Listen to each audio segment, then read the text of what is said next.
Hello friend, સુધાસ food and મોરમાં તમારું સ્વાગત છે। આજે આપણે બનાવશું ટીંડોળાનું શાક। એક અલગ જ મસાલા સાથે આપણે રેસીપી બનાવવાના છીએ, તો શીખવા માટે તૈયાર થઈ જાઓ। આપણે બનાવીએ મસાલા ટીંડોળાની સબ્જી। ટીંડોળાની સબ્જી બનાવવા માટે મેં ફ્રેશ અને એક સરખા ટીંડોળા લઈ લીધા છે। આવી રીતના બંને બાજુથી કાપી નાખીશું અને આવી એક સરખી પતલી પતલી ચીરીઓ કરીશું। ટીંડોળા સમારતી વખતે હાથ ચીકણા ન થાય એના માટે હાથ ઉપર અને નાઈફ ઉપર તેલ લગાવી લેવાનું। પછી સમારશો એટલે હાથ બિલકુલ કાળા નહીં પડે અને ચીકણા પણ નહીં થાય। તો હવે હું આવી જ રીતના બધા ટીંડોળા સમારી લઉં છું। હવે અહીંયા મેં ટીંડોળા સમારી લીધા છે। લસણ અને મરચાંની ઝીણી કટકી કરી લીધી છે। આપણે ટામેટું એક પાછળથી એડ કરવાના છીએ એટલે એને આખું રાખ્યું છે, લાસ્ટમાં સમારીશું। હવે અત્યારે મેં 2 ટેબલ સ્પૂન જેટલું તેલ ગરમ મૂકી દીધું છે। તેલ ગરમ થઈ ગયું એટલે આપણે એમાં 1 ચમચી જીરું એડ કર્યું છે, હિંગ એડ કરીશું, ઝીણા સમારેલા લસણ અને મરચાં એડ કરીશું અને સારી રીતે મિક્સ કરી દઈએ। લસણ મરચાંને થોડા શેકાવા દઈશું। હવે આટલા થઈ જાય એટલે આપણે એમાં ટીંડોળા એડ કરી દઈએ।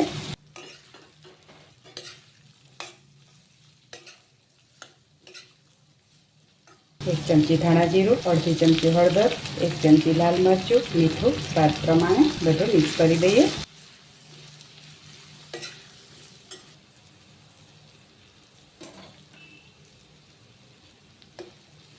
હવે આ થોડું ચડી ગયું છે।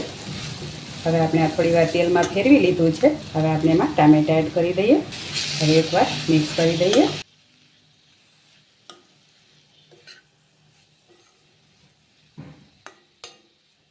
હવે આપણે ગેસની ફ્લેમ ધીમી કરી દઈશું। ઉપર થાળી મૂકી પાણી રેડી અને વરાળથી ચડવા દઈશું। હવે આ ચડી જાય ત્યાં સુધીમાં આપણે મસાલો બનાવી લઈએ। મસાલો બનાવવા માટે 2-3 ચમચી જેટલા શીંગદાણા લઈશું, 2-3 ચમચી જેટલા દાળિયા લઈશું અને 2 ચમચી જેટલા તલ લઈશું। મીઠું આપણે થોડુંક જ એડ કરીશું કેમ કે દાળિયામાં પણ હશે અને શાકમાં આપણે નાખી દીધું છે, એટલે શીંગ અને તલના ભાગનું લીધું છે। અહીંયા મેં કાચી શીંગ લીધી છે, તમે ખારી શીંગ કે શેકેલી શીંગ પણ લઈ શકો। આમાં પણ આપણે કલર માટે થોડું લાલ મરચું લઈશું, હળદર ફક્ત ચપટી જેટલી જ લઈશું, 1 ચમચી ધાણા જીરું લઈશું, અડધી ચમચી આમચૂર પાવડર લઈશું, તમે ચાટ મસાલો પણ લઈ શકો, લીંબુનો રસ પણ લઈ શકો। હવે આપણે આને ગ્રાઇન્ડ કરી લઈશું। હવે આપણો મસાલો તૈયાર થઈ ગયો છે, તમે જોઈ શકો છો કે એકદમ સરસ પાવડર થઈ ગયો છે। અને મિક્સરને એકદમ નથી ચલાવવાનું, આપણે ધીમે ધીમે અથવા તો પલ્સ મોડ ઉપર ચલાવવાનું છે, એટલે આવો પાવડર થઈ જાય। આવો મસાલો બનાવીને તમે મહિના સુધી ફ્રીજમાં રાખી શકો। તમે ભીંડાના શાકમાં, રીંગણના શાકમાં ગમે તેમાં યુઝ કરી શકો।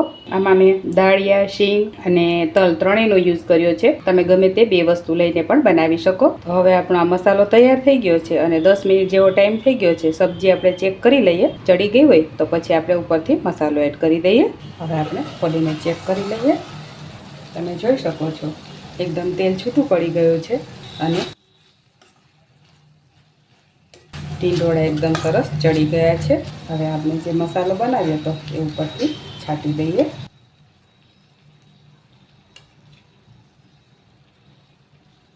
ચારથી 5 ચમચી જેટલો મસાલો લીધો છે। હવે આને હલાવીશું નહીં, આવી રીતના ફરતી બાજુ જે આપણે ગરમ પાણી હતું એ રેડી દઈએ।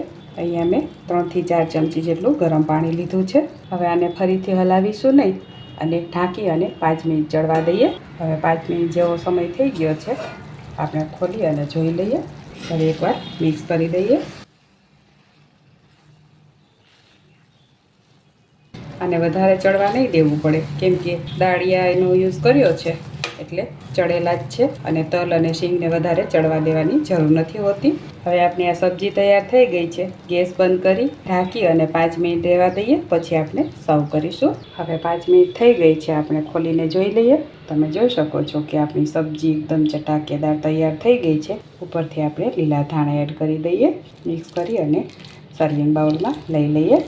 અત્યારે મેં તેલ ઓછું યુઝ કર્યું છે, તમને જો વધારે તેલ પસંદ હોય તો વધારે પણ એડ કરી શકો, તો એકદમ સરસ તેલમાં લચપચતું શાક બને।